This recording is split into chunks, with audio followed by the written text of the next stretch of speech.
Well, everybody, welcome to part 3 of my tiny workshop remodel series. In this video, I'm going to mount this to the wall. I'm also going to make a bracket. It's going to make it adhere or basically attached to this post here. And I'm also going to make a leg that's going to stand underneath it over here to give it stability in this corner. Right now, I'm just using a couple clamps to kind of act as temporary legs. It's actually level, and I've used it a couple times to lay some things on the top. It's worked very well, so I'm really excited about it. But let's go ahead and get started.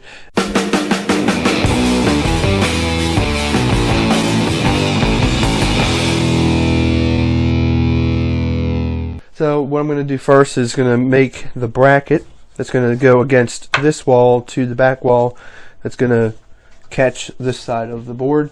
Then I'm going to also laminate two boards together to make the leg, and I'm going to do that pretty similar to how I did the top. I'm going to cut down a 2x6 down into making basically a 4x4 post, or 3.5 by 3.5. So let's go ahead and get started. So to put this bracket on the side, I wanted to measure the depth of my table, but I also wanted to make sure it didn't protrude out from beyond the post I had there. I wanted to take that post down originally, but it turns out it really actually is kind of needed for the support above. So I took advantage of that space, used it to put the support on that. And I just attached it using some pocket hole screws and also just some lag screws driving right into the board.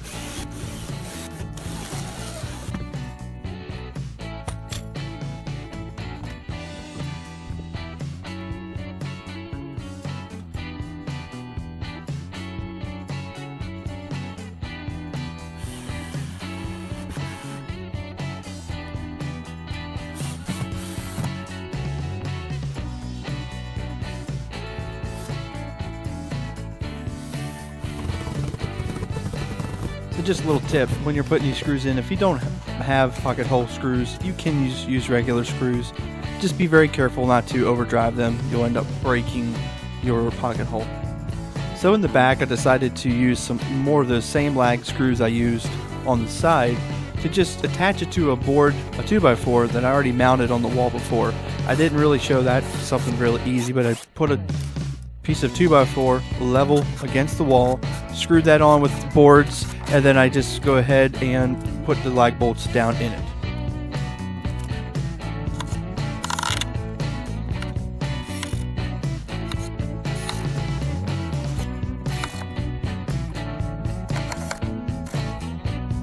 So now for the leg, I went ahead and broke down this 2x6, doing the same exact technique I did with making the tabletop. Took 2x6, cut it down to the length, or at least a approximate length, roughly with this saw, and then I ran it on my table saw to cut it in half.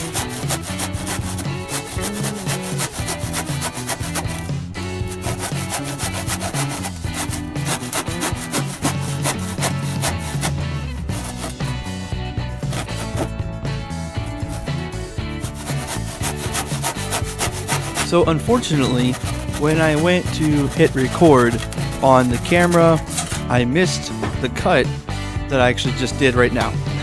I went ahead and cut that board in half, totally missed it. This is actually what you would have seen after the shot. But now here I am gluing the two pieces together, just using my glue bot and then using that really handy glue brush. If you haven't already, they're just really cheap, really inexpensive. Go ahead and pick them up on the Amazon store. It's just really good stuff to have. I didn't think I'd really like them. I just used my fingers forever. Now I love this thing. It's awesome. And really cool thing is when the glue dries, you just pull it off because it's rubber. So it comes right off, no problem at all. And you can reuse it over and over and over. I've been using the same, actually two. You get them in a 2-pack for a really long time. Alright, so I have that leg drying right now. And I figured while that's dry, I might as well take the time to put up this WoodWorker's Vise.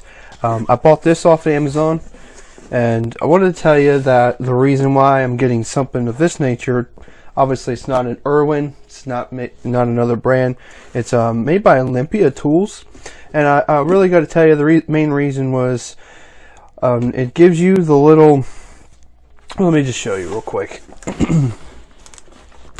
It gives you the metal dog when you're wanting to clamp something longer. Because what I'm intentionally doing with this bench is I'm going to put some bench dog holes on it at some point down the road. And so with the vise that has that in it, I can accomplish that. So this is a 6.5 inch vise. I'm going to mount it somewhere in here. But you've got this little bench dog. And so I'm going to make holes in the wood here to give me something to put a bench dog down into, so I can clamp a longer piece of wood if I ever wanted to. That was the idea. The best idea would have had this on the end, so I could go the whole length of my bench, which is what a lot of people typically do. But as you can tell, the scenario and the location of this really does not lend itself to that application. But I'm going to go ahead and put this in the description. If this is something that's interesting to you, the Irwins do not have this bench dog on there. So that's something to keep note. That's why I did not get the Irwin. But if it's something that interests you, please go check it out in the description down below.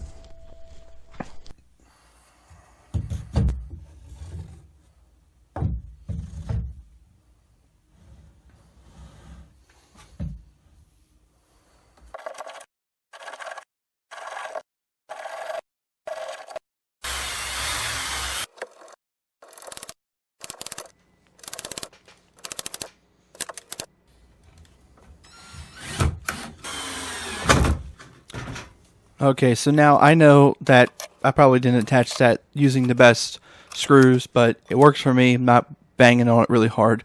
But now it's time to clean up the leg, just getting the glue bits off of it, cleaning up the bottom, and actually cutting it to the height it's going to be. So just dry fitting it in there. This was the first time I actually fit it in there. It fit perfectly. Got it nice and level. And then I decided to just use the same screws I've been using this entire project, to just drive 2 of them down in there to kind of keep it from checking and turning on me through time. And I actually just went ahead and used my pocket hole jig screw drill bit to kind of do a inset drill hole. That way it wouldn't have the head showing on the top, and I didn't have to change my drill bits out multiple times. So now I'm just making some corner brackets to keep the leg straight and to keep it from moving out of level. And once again, I just really have become to like my pocket hole jig. You can get this on in the link down below too as well.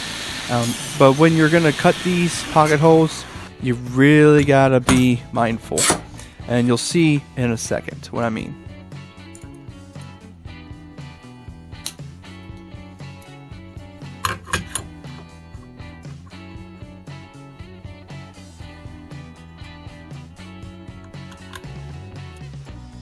Alright, so when you're cutting these pocket holes on an angled piece, you really got to be mindful where you are, because if you go too close to the edge, your actual pocket is going to show out from the corner. I got pretty good on that and didn't have a problem, so then just drove them into the board, centered them up on both sides to kind of give it a nice aesthetic look, besides just putting it right up to the front of this bench. But this turned out really great. I'm really liking this corner.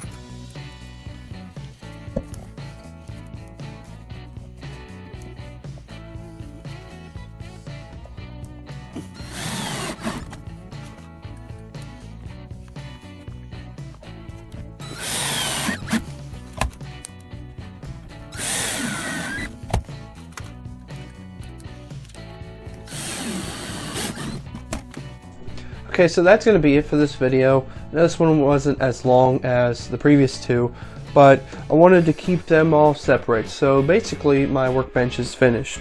I have my nice leg braced up with a couple braces. Then we went ahead and mounted my vise, and we got a brace under here that's attached to the post, and it goes all the way back to the back.